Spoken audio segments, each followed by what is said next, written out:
Hey there, everybody. It is Stacey here with Stickman. Happy Tuesday. I'm just coming on a minute early here. Just if you want to join me in the Tuesday paint tip, you can get on here and get yourself settled. So I'm going to be painting on some canvas paper, but you can definitely use regular canvas. And then I got black and white paint. I'm using, it's alizarin crimson, but any color paint will do for this. And then, of course, some paint brushes for you to use, and then something to wipe your brushes off on. All right, so I'm just going to flip this around. There we go. No? There we go. All right, so I'm just going to put this in my handy dandy. Don't mind me while there we go. Okay, so I'm just going to be painting in this section here. And then I got some white paint, like I said just a moment ago, and some black, and then alizarin crimson, but again, you can use any color you'd like.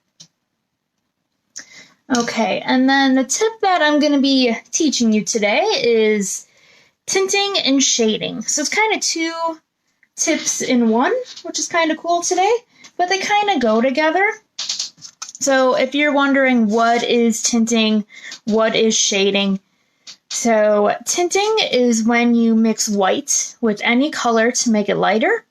And then black is, so shading, I should say, not black is, but shading is when you mix black with any color.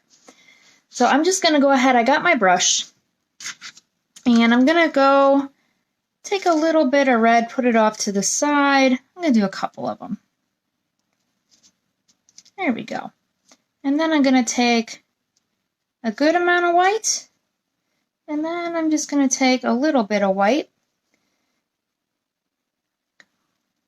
And you can definitely play around with this, see how it works for you, and as you can see by mixing in the white with the alizarin crimson, I just added a little water to make it flow a little nicer. But you can see that it makes it really nice and light. So I'm just going to go ahead and put a little bit of that on there. So there is my alizarin crimson with a good amount of white. And now here is some with just not as much white. I'm going to just a smidge more. There we go. And as you can see, by not adding a lot of white in there, it still tints it, but it's not as bright. Okay. And then when I put it here too, you can totally see what a lot of white will do and what a little less white will do. And you could honestly keep going on and on with this.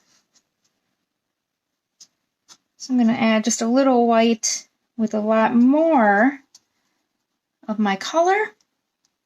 And as you can see, still tinting it, but even darker. So you can definitely get a whole bunch of tints. You can get lighter tints, darker tints. And the same goes with shading too. So for example, I'm going to take a little bit of my color here, put it off to the side, and I'm going to take just a little bit of black. And then I'm going to take my alizarin crimson here, put it off to the side, and I'm going to take a little more black. Now black, if you've mixed black before with colors and you're like, why does it get dark so quickly? A little pointer here is a little black goes a long way, because as you can see, black is very dark. But here is a little black with a little alizarin crimson. If you want to try this with red, regular red, orange, yellow, green, blue, any color of the rainbow. So there is that. And now I'm going to go ahead and mix. As you can see, a lot of black makes it even darker. And I'll put that right below here. You can really tell here on the canvas paper what a little bit of black does and what a lot of black does. So if you are painting along, go ahead, try adding, a lot of white to a color, a lot of black to a color, and just see what happens, the different shades and tints of each color that you get. And even here, just adding a lot more black, it's almost looking purpley. But that is my tip for you today. This is kind of 2-in-1. And I would love to see your tinting and shading projects, practices here. So go ahead and you can tag us on Facebook. You can tag us on Instagram, wherever you're social mediaing. And we would love to see, what you did. And then also let us know what you learned and what you thought of this project. Okay. Well, I'm going to let you go. This was just a quick and simple one today. And I look forward to painting with you soon. And if you are in the mood to get creative, we have some really fun online classes coming up. And then if you do live in the area, we do have some fun in-studio events coming up. And we are taking extra precautions to make sure you are staying safe. All right. So enjoy your Tuesday, and I will paint with you soon. Bye.